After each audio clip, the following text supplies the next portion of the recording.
So ఏం ingredients కావాలో చెప్పేసేయండి. సగ్గుబియ్యం తీసుకోండి. సగ్గుబియ్యం పెరుగులో 3 to 4 hours నానబెట్టుకోవాలి. అది కూడా పుల్లని పెరుగులో నానబెట్టుకోవాలి. ఇక్కడ టైం ఉండదు కదా చెప్పి నేను ఆల్రెడీ సోక్ చేసి తీసుకొచ్చేస్తాను. గోధుమ పిండి 2 స్పూన్లు, బియ్యం పిండి 2 స్పూన్లు, రుచి సరిపడా ఉప్పు, కరివేపాకు సన్నగా కట్ చేసింది, ఉల్లిపాయలు, అల్లం పచ్చిమిర్చి పేస్ట్, కొత్తిమీర. ఓకే అండి, సో స్టార్ట్ చేద్దామా? మిక్సింగ్ బౌల్ తీసుకుందాం. డీప్ ఫ్రై ఆయిల్ పెట్టేసుకుందాం. డెఫినెట్ గా. సో ఏం చేయాలండి ఇప్పుడు? మిక్సింగ్ బౌల్ లో 1/1 అన్ని కూడా వేసేసుకోవాలి. ఓకే, ఫస్ట్ అయితే పెరుగులో నానబెట్టిన సగ్గుబియ్యం వేసుకుందాము. ఇది పుల్లటి పెరుగులో నానబెట్టుకుంటే టేస్ట్ అయితే చాలా బాగుంటుంది. ఓకే, గోధుమ పిండి వేస్తున్నాం బైండింగ్ కోసం. ఓకే, 2 స్పూన్లు. బియ్యం పిండి వేసుకుందాం 1 స్పూన్. సన్నగా కట్ చేసిన ఆనియన్స్,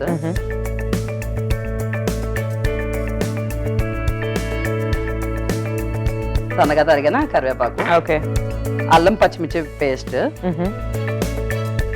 ఇక్కడ మనం పొడి కారం ఏం వాడట్లేదు, సో అంతా కూడా ఇది. మనకి రుచి సరిపడినంత సాల్ట్.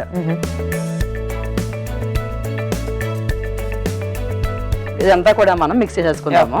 వాటర్ వేయకుండా ఫస్ట్ మిక్స్ చేసుకోవాలి, వాటర్ వేసుకోవద్దు ఎందుకంటే సగ్గుబియ్యంలో ఉంటుంది కాబట్టి. ఆల్రెడీ మనం పెరుగులో సోక్ చేసాం కాబట్టి చూసుకొని మనం కలుపుకోవాలి. సో ఇంటికి సగ్గుబియ్యంతో ఎలాంటి రెసిపీస్ వెరైటీస్ చేస్తూ ఉంటారు? వాళ్ళు వేస్తుంటాను. వడియాలు అయితే చాలా ఎక్కువ పెడతాను. సగ్గుబియ్యం వడియాలు, సగ్గుబియ్యం వడియాలు చాలా బాగుంటాయి. సగ్గుబియ్యం వడియాలు అయితే అంటే ఇక్కడ వడియాలకి టైం ఉండదు కదా, ఎండలో పెట్టాలి, అందుకని చెప్పి నా ప్రాసెస్ చెప్పట్లేదు. కానీ సగ్గుబియ్యం వడియాలు చాలా బాగుంటాయి. కొంచెం వాటర్ యాడ్ చేసుకుందాం. ఓకే, కొత్తిమీర వేసుకుందాం.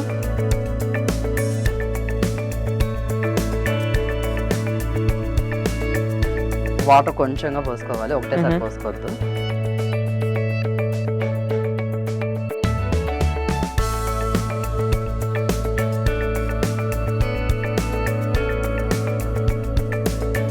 చూసారు కదా, ఇలా కలుపుకోవాలి, జారుగా కలుపుకోవద్దు. ఓకే, ఇలా కలుపుకోవాలి. సో ముద్దులాగా రావాలన్నమాట. రావాలి. ఆయిల్ హీట్ అయింది కదండి, మనం పునుగులు వేసేసుకుందాము. చూస్తున్నారు కదా, ఇలా వేసేసుకోవడమే. ఓకే, సో సగ్గుబియ్యం యాక్చువల్ గా మంచి చలువ కూడా చేస్తుంది అంటారు. అవును, సమ్మర్ లో ఖచ్చితంగా వాడాలి.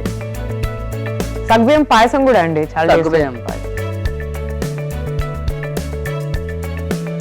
సో నేను చేసుకునే రెసిపీ అయితే సగ్గుబియ్యం కిచిడి అన్నమాట. సో బాయిల్డ్ పొటాటోస్ వేసి సగ్గుబియ్యం వేసి వడలు కూడా బాగుంటాయి. సగ్గుబియ్యం వడలు అంటే సగ్గుబియ్యం యూజ్ చేసి మనం ఏ రెసిపీ చేసుకున్నా కూడా జనరల్ గా బాగానే ఉంటుంది. సగ్గుబియ్యం వల్ల ఏంటంటే గుల్లగా వస్తే టేస్ట్ బాగుంటుంది. ఇది హైలో పెట్టి చేయొద్దండి. హైలో పెడితే ఏమవుతుందంటే ఫాస్ట్ గా ఫ్రై అవుతున్నట్టు అనిపిస్తుంది కానీ లోపల పచ్చిగా ఉంటుంది. సో అందుకని చెప్పి మనం మీడియం హీట్ లో పెట్టుకొని ఫ్రై చేసుకోవాలి. ఓకే, పిల్లలకి స్నాక్స్ అది పెట్టించామనుకోండి, అమ్మ ఇంకా కావాలి ఇంకా కావాలి అంటారు. అసలు పిల్లల హ్యాపీనెస్ కి మించినది ఇంకేముంది చెప్పండి. అవునండి, పిల్లలు అమ్మ బాగుంది ఇంకోసారి చెయ్యంటే చాలా ఇంకా అంటే పిల్లలు నచ్చిందని అర్థం.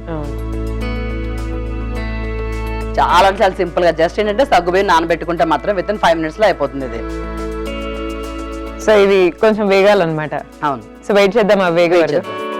బాగా ఫ్రై అయిపోయాయి కదా, మనకి ఇలా క్రిస్పీగా ఫ్రై అవ్వాలి. స్టవ్ ఆఫ్ చేసుకుందాం.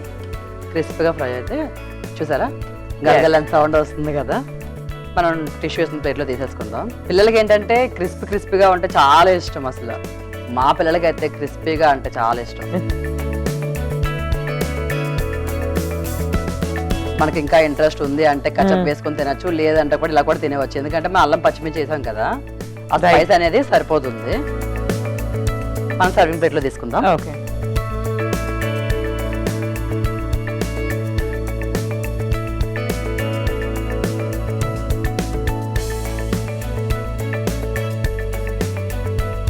సగ్గుబియ్యం పునుగులు రెడీ.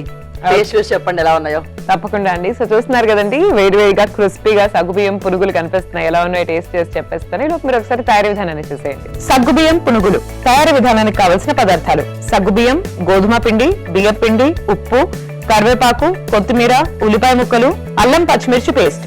సగ్గుబియ్యం పునుగులు తయారీ విధానం: ముందుగా మిక్సింగ్ బౌల్ తీసుకుని అందులో సగ్గుబియ్యం, గోధుమ పిండి, బియ్యం పిండి, ఉల్లిపాయ ముక్కలు, కరివేపాకు, అల్లం పచ్చిమిర్చి పేస్ట్, ఉప్పు, కొత్తిమీర, అలాగే కొద్దిగా నీళ్లు వేసి బాగా కలుపుకోవాలి. తర్వాత చిన్న చిన్న ఉండలుగా ఆయిల్ లో వేసి డీప్ ఫ్రై చేసుకుని డిష్ అవుట్ చేసుకోవాలి. అంతే, సగ్గుబియ్యం పునుగులు రెడీ.